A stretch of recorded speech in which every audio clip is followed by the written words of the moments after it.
என் பிரியமான சகோதர சகோதரிகளே, ஒரு குடும்பத்தின் தலைவர் இறந்துவிட்டால்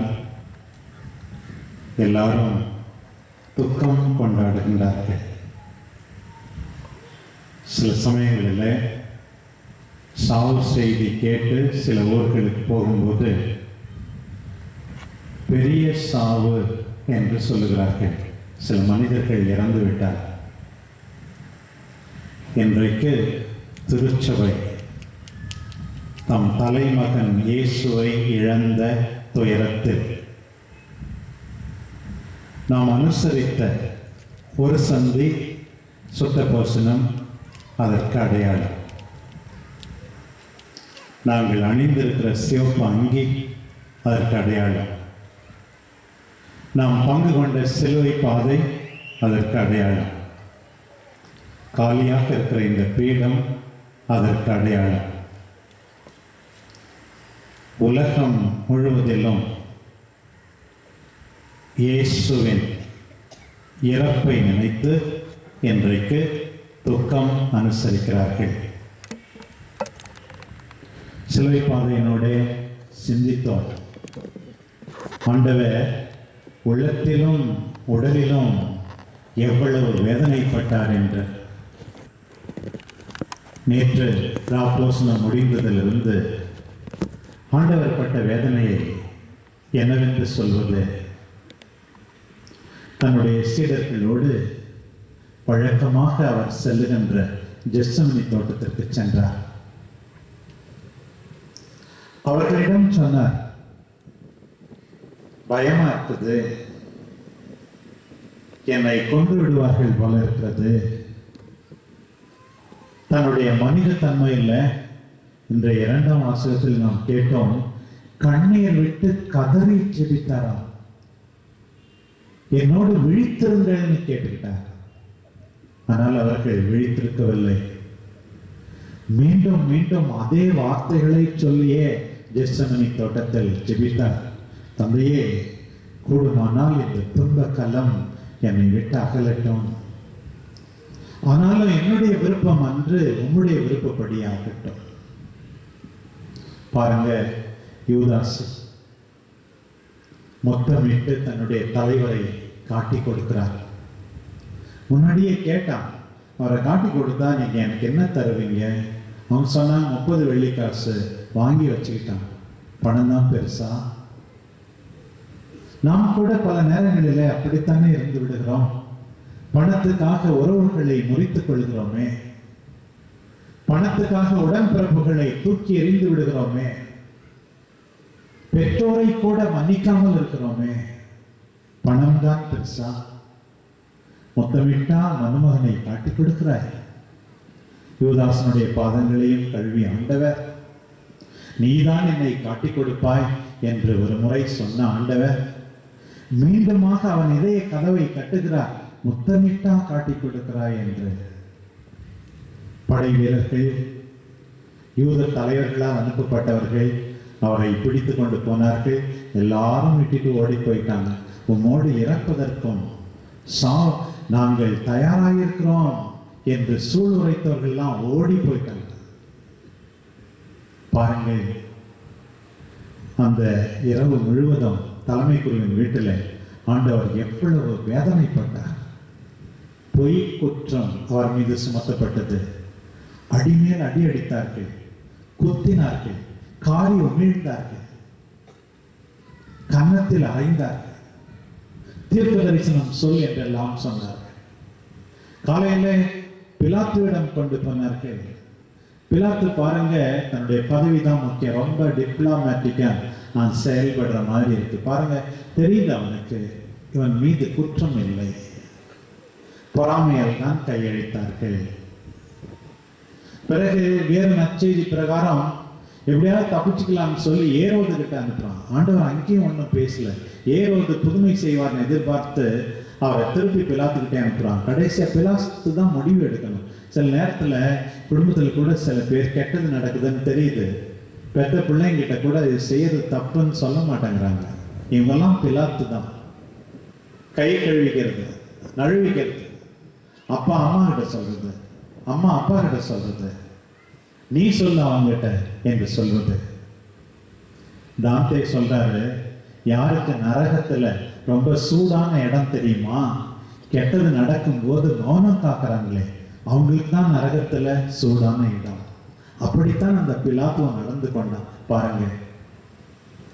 பிலாத்துவனுடைய வீரர்களும் கூட ஆண்டவரை அடிக்கிறார்கள், உதைக்கிறார்கள். பாருங்கள், அது கூட புரிந்து கொள்ளவே முடியவில்லை. இந்த சாதாரண தொழிலாளர்களுக்கு, வேலைக்காரர்களுக்கு நெஞ்சிலே இந்த அரக்க குணம் எப்படி வந்தது? நம்மள பல பேர் அப்படிதான் நினைக்கிறோம். ஏதோ ஒரு வாழ்நாளிலே கிடைக்காத வாய்ப்பு கிடைச்ச மாதிரி ஆண்டவரை கேலி பண்றது, முள்ளால ஒரு முடியை பின்னி தலையில வைக்கிறது, செங்கோல்னு ஒரு பெரம்பை கொடுக்கறது, அதே பெரம்பை புடுங்கி அவர் தலையில ஓங்கி அடிக்கிறது, யூதரின் அரசே வாழி என்றெல்லாம் ஏளனம் செய்வது. சாதாரணர்கள் பாருங்கள், நம்ம எல்லாருமே ஒரு சில நேரத்துல இவர்களைத்தான் பிரதிபலிக்கிறோம் நினைக்கிறேன். எபேசியர் 2:10 சொல்லப்பட்டிருக்கிறது, நீ கடவுளின் கைவேலைப்பாடு. You are the masterpiece of God. You have been created to do good. நல்லது செய்வதற்கென்றே நீ படைக்கப்பட்டிருக்கிறாய். பணக்காரனா இருந்தாலும் சரி, ஏழையா இருந்தாலும் சரி, உன்னுடைய மனைவிக்கு, கணவருக்கு, பிள்ளைகளுக்கு, அப்பா அம்மாவுக்கு, தாத்தா பாட்டிக்கு, மற்ற உறவுகளுக்கு நல்லது செய்வதற்கென்றே நீ படைக்கப்பட்டிருக்காய் என்போது, ஏன் இந்த மனிதர்கள் எல்லாம் இப்படி செய்தார்கள்? ஏன் இந்த அரக்க குணம் உள்ளத்திலே ஒளிந்து கொண்டிருக்கிறது, வெளியே வெளிப்படுகிறது? புரிந்து கொள்ளவே முடியவில்லை. பாருங்கள், இப்படி எல்லாம் ஆண்டவர் நாம் இன்னும் சிலுவை பாதையினோட நிறைய சிந்தித்தோம். பாருங்கள், கல்வாரி சேர்ந்த பிறகு அங்கேயும் அவரை நிம்மதியாக சாக விடவில்லை. ஏளனம், அடிமேல் அடி, உள்ளத்தில் பட்ட வேதனை ஒரு பக்கம் இருக்க, உடலிலே பட்ட வேதனையை விட உள்ளத்திலே ஆண்டவர் பட்ட வேதனை அவலமாக இருக்கிறது. தந்தையே, என் கடவுளே, என் கடவுளே, ஏன் என்னை கைவிட்டு விட்டீர்? நம்முடைய ஆண்டவர் நம்ம எல்லாருக்காகவும் உயிரை கொடுப்பதை பாருங்கள். நம்முடைய வாழ்க்கையில எத்தனையோ முறை இந்த பாடுகளினோட வருபவர்களை எல்லாம் பிரதிபலிக்கிறோம். நன்றி கேட்ட தனமா ஓடிட்டாங்களே அந்த சீடர்கள் எல்லாரும். இந்த காலத்துல பெத்தவங்க பிள்ளைங்களை எப்படி படிக்க வைக்கிறாங்க? டெய்லி ப்ரீகேஜியிலேருந்து எல்கேஜியிலேருந்து கூட்டுக்கிட்டு போயே படிக்க வைக்கிறாங்க.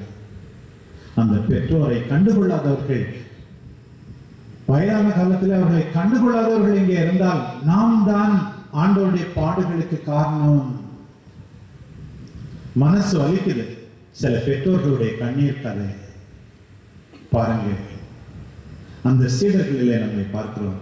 ஏற்கனவே சொன்னது போல பிலாத்துவிலே நம்மை பார்க்கிறோம். இந்த சாதாரண படை வீரர்களிலே நம்மை பார்க்கிறோம்.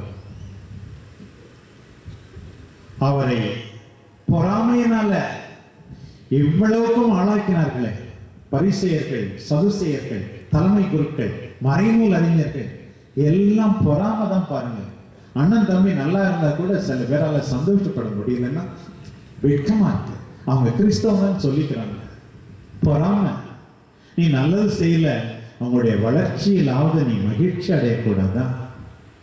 பொறாமையினால்தான் எல்லாமே விளைந்தது. இந்த தலைவர்கள், அந்த காலத்து தலைவர்களில நம்மை பார்க்கலாம். யாரை பத்தியும் பொறாமப்படாத. யோவான் சொன்னார், கடவுள் கொடுத்தால் ஒழிய யாரும் எதையுமே பெற்றுக்கொள்ள முடியாது. அவர் வளர வேண்டும், நான் குறைய வேண்டும் சொன்னார்.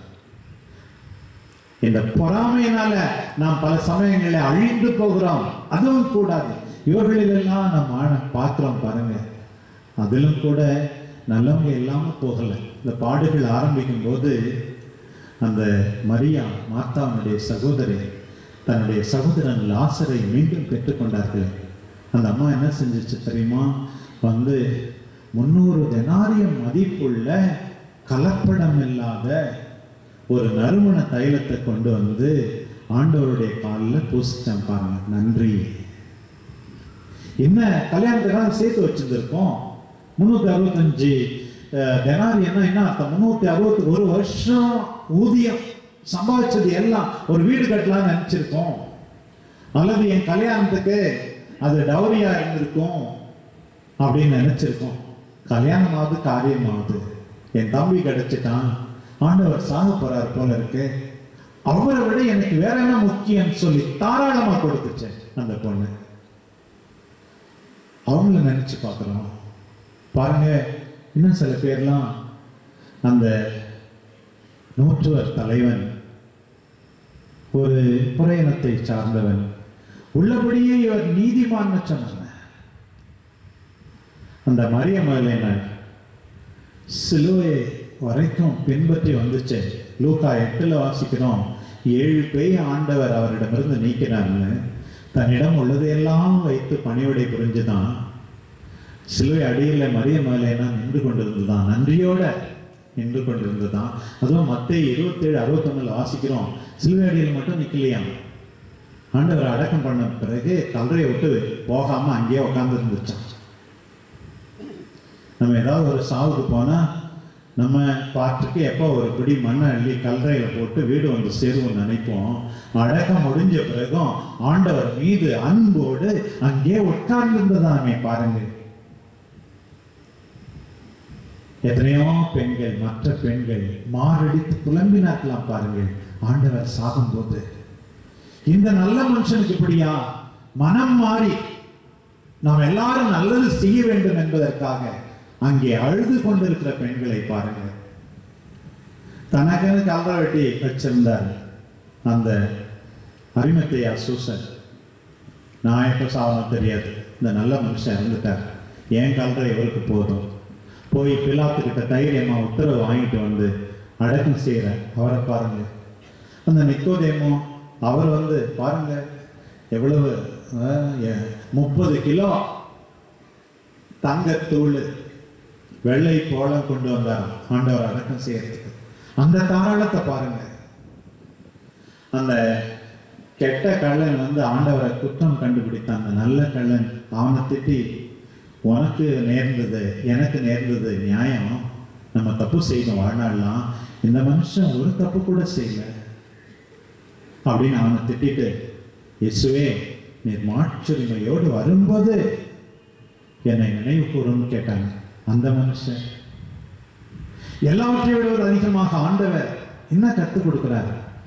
இன்றைய 2ஆம் வாசகத்துல மீண்டுமாக சொல்லப்பட்டது, எல்லாவற்றிலும் நம்மை போல துன்புற்றார், சோதிக்கப்பட்டார், கண்ணீர் விட்டு கதறி ஜெபித்தார். துன்பம் இருக்கிறதா, நீ கண்ணீர் விட்டு கதறி ஆண்டவரிடம் வேண்டு. சங்கீதங்கள் பல புலம்பல் ஜெபங்கள் தான். புலம்பு ஆண்டவரிடம், ஆண்டவரை நீ வாக்களித்தது ஒன்று, நடப்பது ஒன்று, உம்மிடம்தான் புலம்புகிறேன் என்ற ஆண்டவரை போல புலம்பு. சிலுவையிலே தொங்கும் போது புலம்பி ஆண்டவரை போல புலம்பு என்ற ஆண்டவர் நமக்கு ஜெபிக்க கற்றுக் கொடுக்கிறார்.